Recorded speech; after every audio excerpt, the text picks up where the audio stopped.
അന്ന വീഡിയോയിലേക്ക് ഹൃദ്യമായ സ്വാഗതം. ഏവർക്കും എപ്പോഴും വെറൈറ്റി അല്ലേ ഇഷ്ടം.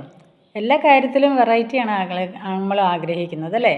അതിപ്പോൾ ഫുഡിൻ്റെ കാര്യത്തിലായാലും നമ്മുടെ ജീവിത സംരംഭത്തിലായാലും എന്ത് ചെയ്യുന്ന കാര്യത്തിലും, ഇപ്പോൾ ഡ്രസ്സ് വാങ്ങിക്കുമ്പോഴാണെങ്കിലും അതുപോലെ ഏത് കാര്യം വെറൈറ്റി.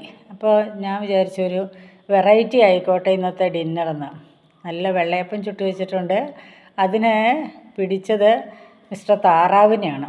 നല്ല ഡക്ക് റോസ്റ്റ് ഉണ്ടാക്കിയപ്പോൾ നല്ല ടേസ്റ്റായിരുന്നു. എന്നാൽ അതങ്ങ് ഷെയർ ചെയ്ത് നിങ്ങൾക്കൂടെ ഒന്ന് പരിചയപ്പെടുത്താമെന്ന് വിചാരിച്ചാണ്. ഇന്നത്തെ വിഭവം ഒരു ഡക്ക് റോസ്റ്റാണ്. ഞാൻ വാങ്ങിച്ചത് ബ്രോയിലർ ഡക്കാണ്. അപ്പോൾ ആ ബ്രോയിലർ ഡക്ക് വാങ്ങിക്കുകയാണെങ്കിൽ ഇതുപോലെ നോൺ സ്റ്റിക്ക് പാനിൽ ചെയ്താൽ മതി. അതല്ല നിങ്ങൾക്ക് ഇച്ചിരി കൂടെ സ്പീഡിൽ അത് ചെയ്തുണ്ടാക്കണം, ടൈമില്ല എന്നുണ്ടെങ്കിൽ മസാലയെല്ലാം പുരട്ടി മാരിനേറ്റ് ചെയ്യാൻ 1-2 മണിക്കൂർ വെച്ച് കഴിഞ്ഞിട്ട് അത് കുക്കറിൽ 2 വിസിലടിച്ചാൽ മതി. ഞാൻ സാധാരണ ചിക്കനും ഡക്കും ഒന്നും കുക്കറിൽ വെക്കാറില്ല. ബീഫൊക്കെ ആണെങ്കിൽ ബീഫും മട്ടനും കുക്കറിലോട്ട് മാറ്റും. അപ്പോൾ ഇന്ന് ഒരു Kerala style duck roast, super duck roast. 1 kilo താറാവ് ഇറച്ചി നന്നായിട്ട് കഴുകി വൃത്തിയാക്കി എടുത്തിരിക്കുന്നത്. താറാവ് ഇറച്ചി കഴുകാൻ വേണ്ടി സ്വല്പം വിനാഗിരി, ഉപ്പ്, ഗോതമ്പ് പൊടി എല്ലാം നന്നായിട്ട് തിരുമ്മി നന്നായിട്ട് കഴുകിയെടുക്കണം. അങ്ങനെ എടുത്ത് വേണം താറാവ് ഇറച്ചി കറി വെക്കാനായിട്ട്. ഇതിലോട്ട് ചേർക്കാനായിട്ടുള്ള ഇൻഗ്രീഡിയൻസ് ആണ് 3 സവോള, 2 തക്കാളിക്ക, പിന്നീട് ഇത്രയും ജിഞ്ചർ ഗാർലിക് പേസ്റ്റ്, കറി ലീവ്സ്, മല്ലി പുതിന, രമ്പ ലീഫ്. ഇതിന് ചേർക്കേണ്ട പൗഡറുകൾ 1.5 ടീസ്പൂൺ മുളക് പൊടി, 2 ടീസ്പൂൺ മല്ലിപ്പൊടി, 1.5 teaspoon garam masala, 1/4 teaspoon pepper powder അല്ലെങ്കിൽ കുരുമുളക് പൊടി, ഒരു ചെറിയ സ്പൂൺ നിറച്ച് മഞ്ഞൾപ്പൊടി. ഇത്രയും ചേർത്താണ് ഇത് വെക്കേണ്ടത്. ഇതിനാവശ്യം സോൾട്ട് ടേസ്റ്റ്. അതിൻ്റെ പ്രത്യേകിച്ച് ഇത് വെളിച്ചെണ്ണയിൽ വേണം എടുക്കാനായിട്ട്. ഒരു 4 ടേബിൾ സ്പൂൺ വെളിച്ചെണ്ണ ആവശ്യമുണ്ട്. ഇത്രയും ഇൻഗ്രീഡിയൻസ് ആണ് താറാവ് റോസ്റ്റ് ചെയ്യാനായിട്ട് ആവശ്യമുള്ളത്. ഇനി ഫസ്റ്റ് സ്റ്റെപ്പ്, ഇത് ഒന്ന് കുറച്ച് നേരം ഒരു 2 മണിക്കൂർ അല്ലെങ്കിൽ കുറഞ്ഞത് 1 മണിക്കൂറെങ്കിലും മാരിനേറ്റ് ചെയ്ത് വെക്കണം. മാരിനേറ്റ് ചെയ്യാനായിട്ട് ആദ്യം തന്നെ ഒരു നോൺ സ്റ്റിക്ക് പാൻ അടുപ്പിൽ വെച്ച് അതിലോട്ട് 2 സ്പൂൺ വെളിച്ചെണ്ണ ഒഴിച്ച്, ഞാൻ ചെയ്യുന്ന ഒരു പ്രത്യേക രീതിയിലാണ്. വെളിച്ചെണ്ണ ഒഴിച്ച് അതിലോട്ട് ചെറുതായി കട്ട് ചെയ്ത ഈ സവോള ഇട്ട്, സവോള പതിയെ വാടി തുടങ്ങുമ്പോൾ അതിനകത്തോട്ട് ഈ ജിഞ്ചർ ഗാർലിക് പേസ്റ്റും ഈ പൊടികളും എല്ലാം ചേർത്ത് ഒന്ന് നന്നായിട്ട് വഴറ്റും.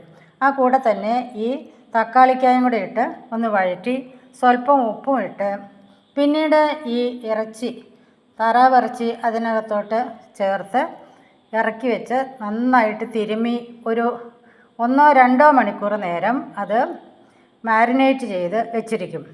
അതിന് ശേഷമാണ് പിന്നെ നോൺ സ്റ്റിക്ക് പാനിൽ ഇത് വീണ്ടും റോസ്റ്റ് ചെയ്യാനായിട്ട് ഇടുന്നത്. നോൺ സ്റ്റിക്ക് പാൻ അടുപ്പിൽ വെച്ചു. അതിലേക്ക് 2 സ്പൂൺ എണ്ണ ഒഴിച്ചു. ഇനി ഓരോന്നോരോന്നായിട്ട് അതിലോട്ട് ആഡ് ചെയ്യണം. ആദ്യമായിട്ട് കട്ട് ചെയ്ത സവോള ഇടാം.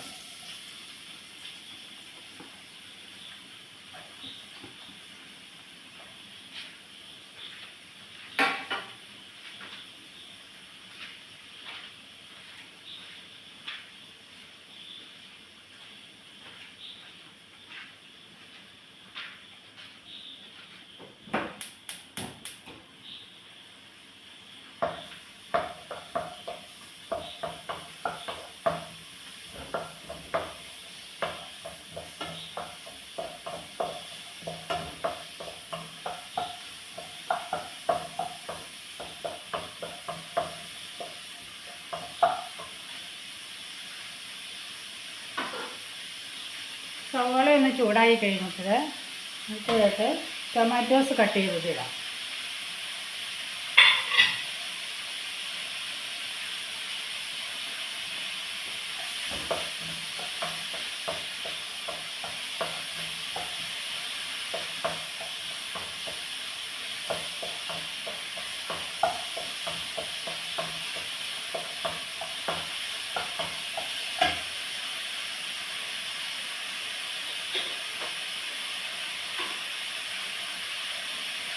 ടൊമാറ്റോ ചെറുതായിട്ടൊന്ന് ചൂടായി കഴിയുമ്പോൾ ജിഞ്ചർ ഗാർലിക് പേസ്റ്റ്, ഇഞ്ചി വെളുത്തുള്ളി ചതച്ച് വെച്ചിരിക്കുന്നത്, ഞാനത് പേസ്റ്റ് ആക്കാറുള്ളത് ചതച്ച് വെച്ചിരിക്കുന്നത്. ഈ പൊടികളെല്ലാം ഒന്ന് വഴറ്റിയിട്ട് മാരിനേറ്റ് ചെയ്യുന്നതാണ് കൂടുതൽ ടേസ്റ്റ്. അതുകൊണ്ട് 1 by 1 ആയിട്ട് പൊടികളിടുന്നതാണ്. മല്ലിപ്പൊടി, ഗരം മസാല, മുളക് പൊടി, മഞ്ഞൾപ്പൊടി, പെപ്പർ പൗഡർ.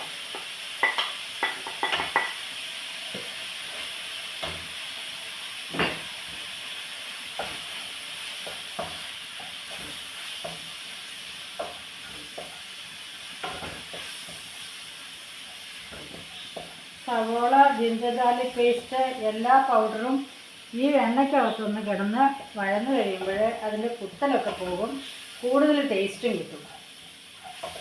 ഇനി ഇതിനകത്തോട്ട് ചേർക്കാനുള്ള കറി ലീവ്സ്,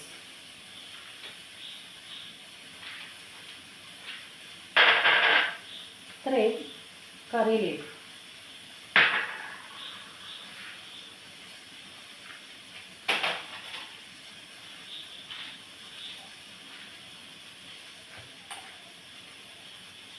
ഒരു ടീസ്പൂൺ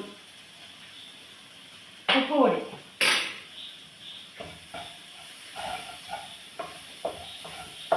പൊടികളിടുന്ന സമയത്ത് തീ ഒന്ന് സിമ്മയിലിടണം. അപ്പോൾ ഈ മസാല, സവോള, തക്കാളിക്ക എല്ലാം എണ്ണയിലൊന്ന് വഴന്നു കഴിഞ്ഞു. ഇതൊരു സ്പെഷ്യൽ ട്രിക്കാണ്. ഇതാണ് ഇതിൻ്റെ ഒരു പ്രത്യേകത. ഇങ്ങനെ ഉണ്ടാക്കുമ്പോൾ സ്പൈസസ് ഒന്നും കുത്തൽ ചേർക്കത്തില്ല. പിന്നീട് ഇതിനകത്തോട്ട് കഴുകി വൃത്തിയാക്കി വെച്ചിരിക്കുന്ന, തീ കെടുത്തിയിട്ട് കഴുകി വൃത്തിയാക്കി വെച്ചിരിക്കുന്ന നമ്മുടെ ഡക്ക്, 1 കിലോ താറാവിറച്ചി അതിനകത്തിട്ട് ഇനി കൈകൊണ്ട് നന്നായിട്ട് തിരുമ്മി യോജിപ്പിക്കണം.